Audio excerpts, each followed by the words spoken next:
10 fingers channel में आपका स्वागत है। आज हम कक्षा 6 की गणित में प्रश्नावली 3.1 का प्रश्न क्रमांक 1 हल करेंगे। प्रश्न है निम्नलिखित संख्याओं के सभी गुणनखंड लिखिए। तो इसमें पहला भाग है 24। तो देखिए पहले तो आप 24 के सभी गुणनखंड मैं आपको एक छोटी सी ट्रिक बता रही हूँ, इसके माध्यम से आप लिख लीजिए और फिर इसको आप फेयर कर दीजिए। तो ये जैसे हमने लिखा 24, तो 1 गुणा 24 होता है, फिर होता है 2 गुणा 12, 3 गुणा 6, 4 गुणा 3 8 24, 3 गुणा 8, 4 गुणा 6, फिर 4 के बाद 6 ही आएगा और फिर ये सब अंक रिपीट होने लगेंगे। अब ये हमने बना लिया रफ में। अब हम क्या करेंगे, इसी को देख देख के हम यहाँ लिख देंगे। 24 बराबर 1 गुणा 24, 24 बराबर 2 गुणा 12, 24 बराबर 3 गुणा, देखिए एक अंक यहाँ का ले रहे हैं तो एक यहाँ का ले रहे हैं, फिर 2 जैसे यहाँ से लिया तो 12 यहाँ से ले लिया, 3 यहाँ से लिया तो 8 यहाँ से ले लिया, इसी तरह से 4 के साथ 6 ले लिया। तो 4 अंक इस तरफ है, 4 इस तरफ है। आप एक दो बार इसको ट्राई करेंगे, आपको बहुत आसान लगेगी ये। 3 गुणा 8, फिर हो जाएगा 4 गुणा 6। बस इसके बाद इसका कोई गुणनखंड नहीं है। तो अब हम लिखेंगे आंसर में 24 के गुणनखंड। ये हो जाएंगे 1 2 3 4, यहाँ तक तो हमने सीधे सीधे लिख लिए। फिर यहाँ से उल्टा नीचे से ऊपर की ओर जाएंगे। 6 8 12 और 24, है ना, बहुत ही आसान तरीका। इसी का बी भाग है। बी भाग में हमें संख्या दी है 15। तो 15 के तो बहुत ही कम होते हैं, बहुत सिंपल है। फिर भी हम एक बार रफ में निकाल लेते हैं और फिर उसी को हम फेयर कर देंगे। तो ये देखिए 15 को हम लिख सकते हैं 1 और 15, 2 तो होता नहीं है, 3 और 5, फिर 3 के बाद 5 ही आएगा, 5 3 15, बस इतने इसके 4 गुणनखंड होते हैं। तो हम 15 को सीधा सा लिखेंगे।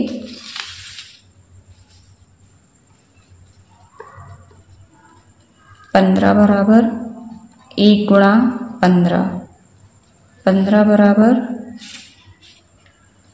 3 गुणा 5, बस इसके 2 ही गुणनखंड है।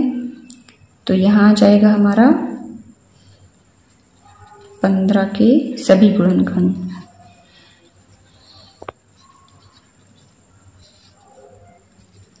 एक 3 5 और 15।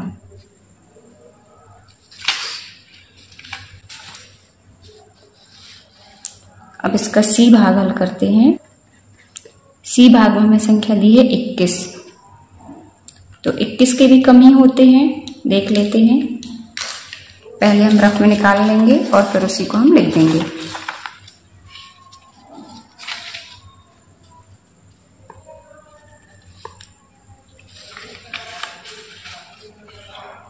इक्कीस बराबर 1 तो होता ही है, 2 नहीं होता, 3 होता है और होता है 7। इसके बीच में और कोई भी अंक नहीं आते, तो इसके हम 4 ही गुणनखंड लिखेंगे। 21 बराबर हम लिखेंगे 1 गुणा 21, 3 गुणा 7।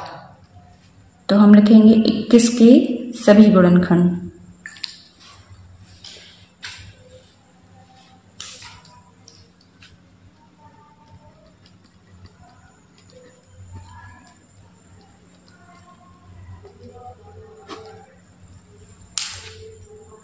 ये हो जाएंगे हमारे 1 3 7 और 21।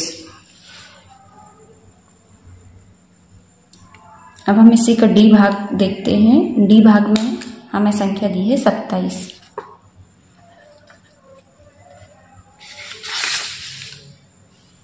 तो हम 27 के गुणनखंड निकाल लेंगे पहले। तो ये होते हैं 1 और 27, 2 नहीं होता है, 3 होता है, 3 नाम 27। फिर 3 के बाद 6, 7, 8 ये सब नहीं आएंगे, सीधा 9 ही आएगा। तो बस इसके 4 ही गुणनखंड होंगे। तो हम लिखेंगे 27 बराबर 1 गुणा 27, 3 गुणा 9। तो अब हम लिखेंगे 27 के सभी गुणनखंड।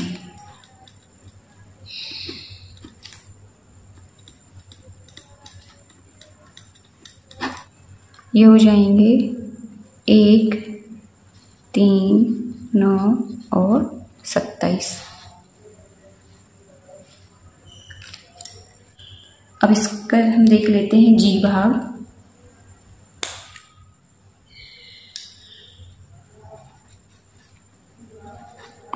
जी भाग में हमें संख्या दी है 18। तो 18 के गुणनखंड बहुत ज़्यादा नहीं होते हैं, इसको हम निकाल लेते हैं पहले रफ में। इसका होता है 1 और 18, फिर होता है 2 और 9, 3 और 3 के साथ आ जाएगा 6, 3 के बाद 4, 5, 6, ये सीधा 6 ही आएगा। तो ये देखिए 3 यहाँ पर है, 3 यहाँ पर है। 1 के साथ ले लेंगे 18, 2 गुणा 9, 3 गुणा 6।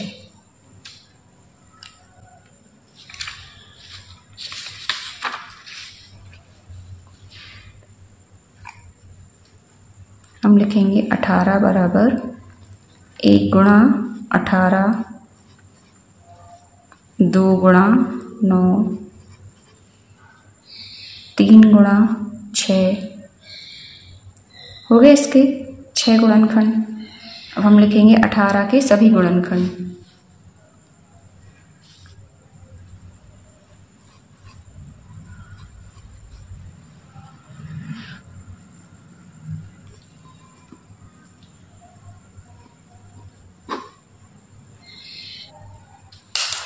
तो ये हो जाएंगे 1, 2, 3, 6, 9 और 18। सॉरी 27 के बाद इसमें हमें दिया था 12, तो अब 12 को हम अभी ले लेते हैं। 27 के बाद ई भाग में हमें दिया था 12, तो 12 के हम लिखेंगे पहले रफ में। 1 और 12, 2 और 6, 3 और 4। तो इसके 6 ही गुणनखंड आएंगे। इन तीनों के साथ लिख देंगे। देखते हैं कैसे लिखते हैं। हम लिखेंगे 12 बराबर 1 गुणा 12, 12 बराबर 2 गुणा 6, 12 बराबर 3 गुणा 4। बस 6 गुणनखंड है, तो हम लिखेंगे 12 के सभी गुणनखंड।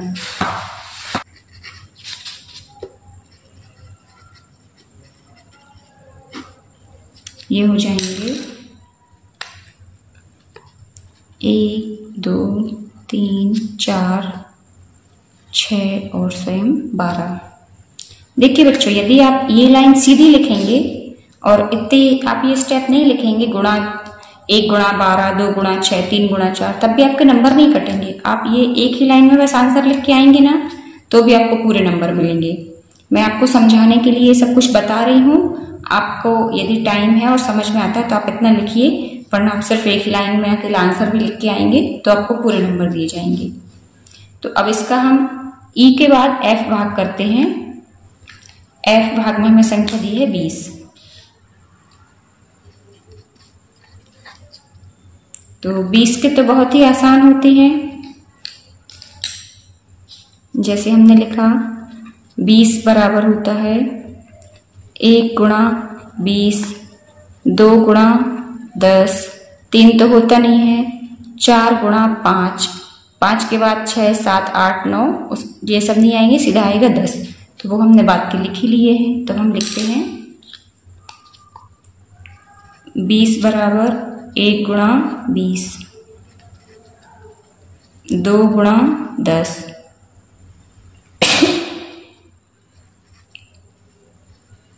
3 गुणा 4, सॉरी 3 नहीं आएगा, 4 गुणा 5, बस 6 गुणनखंड है इसके। तो हम लिखेंगे 20 के सभी गुणनखंड।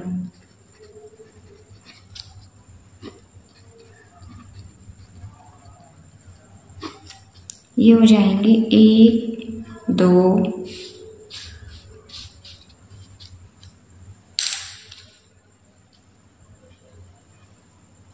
4, 5, 10 और स्वयं 20। अब 20 के बाद इसमें हमें संख्या दी है 18। तो 18 के मैंने आपको देखिए 18 के मैंने आपको पहले बता दिए हैं, तो आप यही देख लीजिए। 18 के बाद हमें संख्या दी है 23। H भाग में हमें संख्या दी है 23। तो 23 तो अभाज्य संख्या है, इसलिए 23 के मात्र 2 ही गुणनखंड होंगे। एक तो 23 और 23 के सभी गुणनखंड, ये इसके हो जाएंगे 1 और 23, क्योंकि 23 कैसी है, अभाज्य संख्या है। 1 गुणा 23 या 1 और 23, ये वाला स्टेप यहाँ नहीं आएगा, 1 और 23 बस आएगा।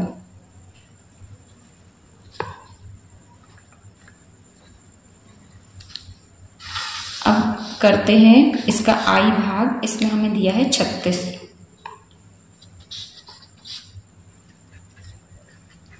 ये आप थोड़ा ध्यान से देखिए, इसके बहुत ही सारे गुणनखंड निकलते हैं 36 के। पहले तो मैं आपको रफ में दिखा दे रही हूँ कैसे निकालना है, तो आप बहुत आसानी से कर लेंगे।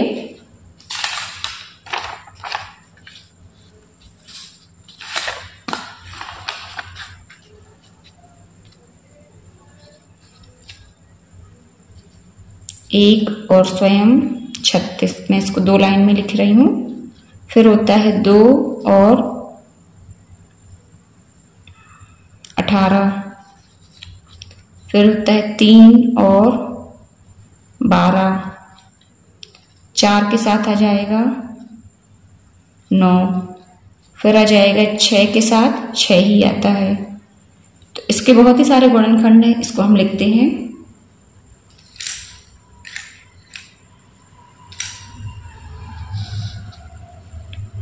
छत्तीस बराबर 1 गुणा 36, 36 बराबर 2 गुणा 18, 36 बराबर 3 गुणा 12, फिर है 36 बराबर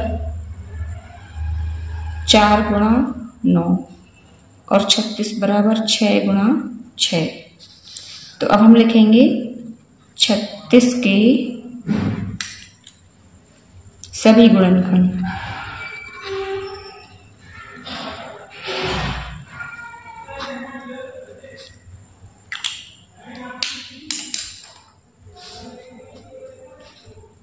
तो यहां से हम देख के लिख लेते हैं 1, 2, 3, 4, 6 के बाद तो 6 ही है, उसके बाद है 9, फिर है 12 और फिर है 18 और उसके बाद है 36।